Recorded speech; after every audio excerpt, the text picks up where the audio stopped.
વાલેકુમ. આપણા સૌથી પહેલા તો મુબારકબાદ આપીશ ઇબ્રાહીમભાઈ દાઉજીને, કે આજના જે જમાના છે આપણે બધા જોઈ રહ્યા છીએ શું હાલત છે.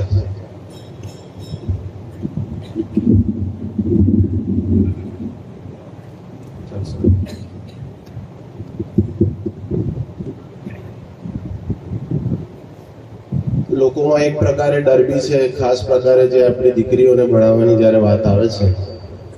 પરમ દિવસે જ અમે રસ્તામાં આવતા મેં એમને અમારા બીજા ટ્રસ્ટી મેમ્બરને અમારી જોડે અમારા એમએ સ્કૂલનો બી હું સેક્રેટરી છું ત્યાં વડોદરામાં, એમના ટ્રસ્ટી બી આવ્યા છે. મારો એક પેશન્ટ મને એટલે રડી હતી રીતસરની લેડી કે મારી દીકરી સિવિલ એન્જિનિયરના સેકન્ડ યરમાં છે, પણ આ જે પ્રકારના આજકાલ જે બધા કિસ્સાઓ થઈ રહ્યા છે તો શું એનું ચાલુ રાખવું, મને રાત્રે ઊંઘ નથી આવતી. એનું મિત્ર વર્તુળ એ પ્રમાણેનું છે કે મને એમ થાય છે કે મારી દીકરીને હું ઉઠાવી લઉં, કાલ ઉઠીને કોઈ એવી ઘટના મારી જોડે તો નહીં થઈ જાય.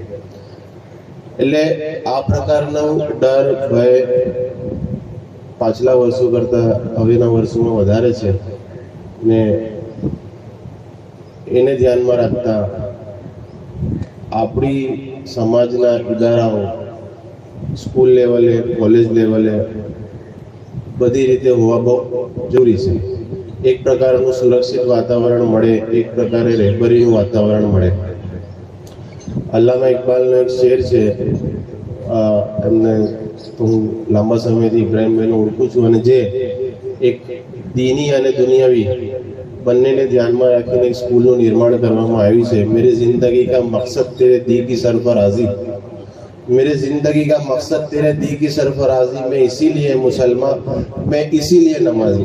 એટલે આપણું કોઈ બી કામ હોય, એજ્યુકેશનનું હોય, દીનનું હોય, દુનિયાનું હોય, કુરાનમાં છે બલ તુસિરુનલ હયાત દુનિયા વલ આખિરત ખૈરું વાબકા, તમે દુનિયાની જિંદગીને તરજીહ આપો છો પણ આખિરતની જિંદગી સારી છે ને બાકી રહેનારી. એટલે આપણું કોઈ બી અમલ હોય એ આખિરતને અને એ કામયાબીને ધ્યાનમાં રાખીને આપણે કરતા હોઈએ છીએ. તો એક નિયત આ સંસ્થાના નિર્માણમાં છે, એને ચલાવવામાં છે. તો બેશક અલ્લાહ એમાં દુનિયા અને આખિરતની કામયાબી ઇન્શાઅલ્લાહ એમાં આપશે. તો જે પ્રકારે વાતાવરણનું નિર્માણ થઈ રહ્યું છે, અમે વડોદરામાં સ્કૂલ છે જેમાં 6000 બાળકો ભણે છે, મુસ્લિમ એજ્યુકેશન સોસાયટી. એમાં રમા મિયાજી સાહેબ છે, આઈડી પટેલ સાહેબ બી એમાં ટ્રસ્ટી છે, હું બી ટ્રસ્ટી છું. જો સિદ્ધની ઇલ્મા કરીને એક ચેરિટેબલ ટ્રસ્ટ છે જેનો હું અમારા મરુમ બંધુવાલા સાહેબ પહેલા એમાં પ્રમુખ હતા, હવે એની જવાબદારી મારા સિરે છે. તો જ્યારે આપણે જોઈએ છે વિદ્યાર્થીઓ એડમિશન લેતા હોય છે કોલેજોમાં, નાણાકીય તકલીફ બી બહુ છે, કેમ કે આજકાલ જે ગવર્મેન્ટ કોલેજો નથી, પ્રાઇવેટ કોલેજો જ ખુલે છે. જ્યારે હું MBBS કરતો હતો ત્યારે બી 6 મેડિકલ કોલેજ હતી ગવર્મેન્ટને, આજે બી 6 જ પ્રાઇવેટ કોલેજીસ થઈ છે. 6 ની આજે 32-35 થઈ ગઈ છે, પણ બધી છે પ્રાઇવેટ મેડિકલ કોલેજ. ફીસ હોય 3 લાખ, 5 લાખ, 7 લાખ. એટલે ભણાવવું આપણા પગ પર ઊભા થવું હોય તો આલિમો બી જોઈએ અને ડૉક્ટરો બી જોઈએ, સારા ટીચર્સ બી જોઈએ. તો એજ્યુકેશન બહુ મોંઘું થતું જાય છે. એટલે જ્યારે આ પ્રકારની સંસ્થાઓ ચાલતી હોય તો એને ટકાવવા માટે, એને ચલાવવા માટે સપોર્ટ બી એટલો જરૂરી છે. કુરાનમાં ઇન્ફાકની જ્યારે વાત આવે છે, મરણ છે અહીંયા તમને વધારે તો ખબર હશે, પણ જ્યારે અલ્લાહ તાલાએ કેટલું એના પર ભાર મૂક્યો છે. શરૂઆતની કુરાનની સૂરતો જોઈ લો, પછીની સૂરતો જોઈ લો, પણ હું જ્યારે જોઉં છું ત્યારે આપણા સમાજના લોકો આ વસ્તુ પર એટલો ભાર નથી આપતા. જે પ્રકારે આપણા સમાજની જરૂરિયાતો છે અને આ સંસ્થાઓ એજ્યુકેશનનું મહત્વ આપણે વાત કરી રહ્યા છે, પણ જ્યારે કુરબાની આપવાની વાત આવે, જાનની તો ઠીક, માલની કુરબાની બી જ્યારે આપવાની વાત આવે, ઝકાત સિવાય બી આપણે લીલા આપવું જરૂરી છે. લન તનાલુલ બિર્રા હત્તા તુનફિકુ મિમ્મા તુહિબ્બુન, કુરબાની વગર કશું નથી. એમ તમે કહો કે ભાઈ અલ્લાહની રઝામંદી મળી જશે, ના, કશું નહીં મળે. તો દીનનો એ જે એંગલ છે, દીનની જે વાત છે એ આપણા જે લોકોને અલ્લાહે વસાઈલ આપ્યા છે, અલ્લાહે જે લોકોને નવાઝ્યા છે, એ લોકોને જવાબદારી છે કે એના માટે આગળ આવે. દરેક વઝીલ ગુરબા વલ યતામા વલ મસાકીન વબન સબીલ. તો આપણા આસપાસના જે લોકો હોય એ લોકો આ પ્રકારની સંસ્થાઓ હોય, તો હું જનરલ વાત કરી રહ્યો છું. અહીંયા તો અલહમદુલિલ્લાહ એમનું પોતાનું જ યોગદાન બહુ છે, પણ એ રીતે આ સંસ્થાઓને આગળ વધારવા માટે સપોર્ટની બહુ જરૂરી છે. બીજી વસ્તુ, આપણા સમાજમાં એક એ બી જરૂરી છે કે એક ઇત્તેહાદનો માહોલ બી બહુ જરૂરી છે.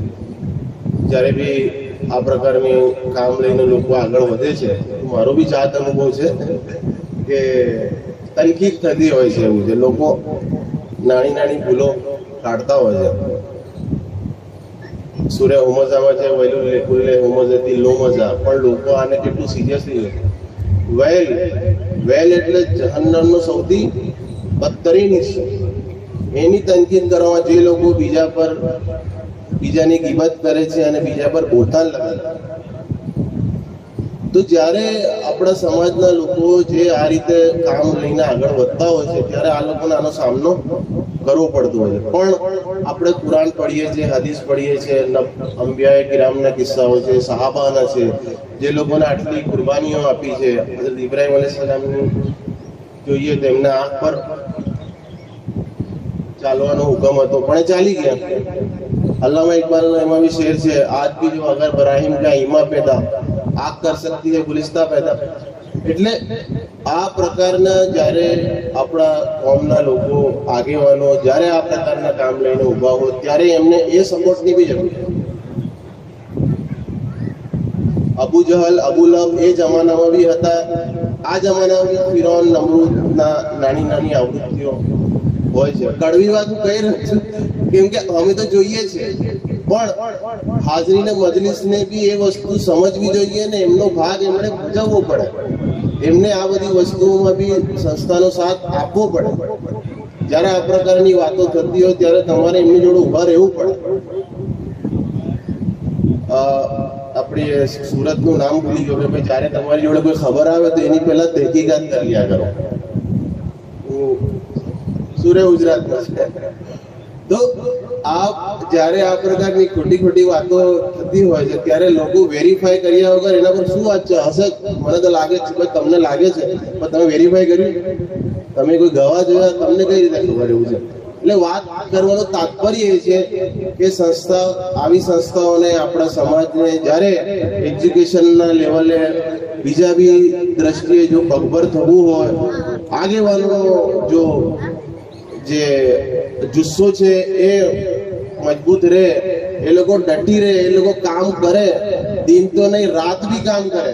वक्त फुर्सत है कहा, काम अभी बाकी है, नूरे तौहीद का इत्माम अभी बाकी है. तो કામ તો એટલું છે કે દિવસ ને રાત બી ઓછી પડે. અત્યારે એવા હાલત છે. જ્યારે આપણે આજુબાજુ જોઈએ એમ્પ્લોયમેન્ટના મસલા, વિધવાઓના મસલા, પ્રોસ્ટિટ્યુશનના મસલા, 50 જાતના મસલા છે. આપણે કેટલું કરીએ? કરવું જરૂરી છે. આપણે એના માટે જ ખલીફા બનાવવામાં આવ્યા છે. આપણે કઈ જઈશું તો ભાઈ એમની ચાલો એન્ટ્રી એમને નહીં થઈ જવાની. આપણે તો હિસાબ કિતાબ થવાનો છે. હિસાબ કિતાબ તો એવું થવાનો છે કે આપણા યાલયતની કુંતો તુરાવામાં સાહબાએ કીધું કાશ કે મેં એ ખાસ કા તિંગા હોતા, એવો હિસાબ થશે. એટલે એ લોકો ડરતા હોતા, આપણે તો કેટલી ડરવાની જરૂર છે. તો ખેર, હું મારી 5 મિનિટ કદાચ થઈ ગઈ હશે, હું મારી વાતને પૂર્ણ કરીશ. ફરી એક વખત મુબારકબાદ આપીશ સંસ્થાના જે હોદ્દેદારો છે, ઇબ્રાહીમભાઈને ખાસ તો, અમારા ફૈઝલભાઈ બી અહીંયા હાજર છે, મૌલાના બી અહીંયા હાજર છે. બહુ સારી વાત મૌલાનાએ કરી. કુરાન મેં અરબીમાં ડિપ્લોમા કર્યું છે, એટલે એ દ્રષ્ટિએ પછી મેં કુરાનનો તર્જુમો વાંચ્યો, સમજ્યો. 12-15 વર્ષથી હું કુરાન પઢું છું.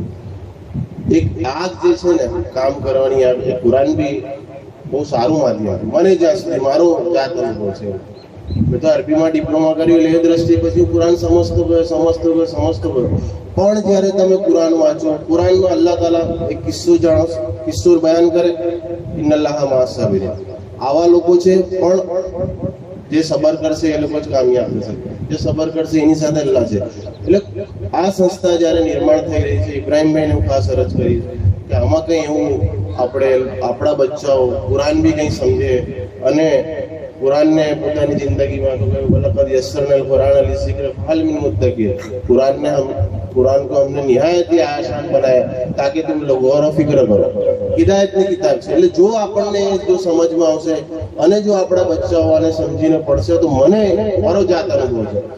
12-15 વર્ષ પહેલા હું એક અલગ વ્યક્તિ હતો, આજે એક આખો અલગ વ્યક્તિ. તો હું એનો આખો જે શ્રેય હું સિર્ફ અને સિર્ફ કુરાનને આપીશ. અલ્લાહે જે હિદાયત મને આપી, જે મને આગ મારામાં પેદા કરી, એ કુરાન જ એક છે જે આ આગ પેદા કરી શકશે. તો હું ઇબ્રાહીમભાઈને ખાસ વિનંતી કરીશ કે આ સ્કૂલ સુંદર સંકુલનું નિર્માણ થયું છે તો એના થકી આપણા બચ્ચાઓ દુનિયાવી ઇલ્મ તો હાસિલ કરશે, પણ આ એક ઇમ્પોર્ટન્ટ ઇલ્મ છે, અલ્લાહનો વાહિદ મેસેજ છે જે આપણા લોકો સુધી પહોંચી નથી શકતો અરબીના લીધે. એના માટે બી કંઈ વ્યવસ્થા થાય. ખાસ ઇબ્રાહીમભાઈ મારી તમને અરજ છે, એના માટે કંઈક તમે પ્રયત્ન કરજો. જઝાકલ્લાહ. હાજરીને મસ્તી. અસ્સલામુ અલૈકુમ.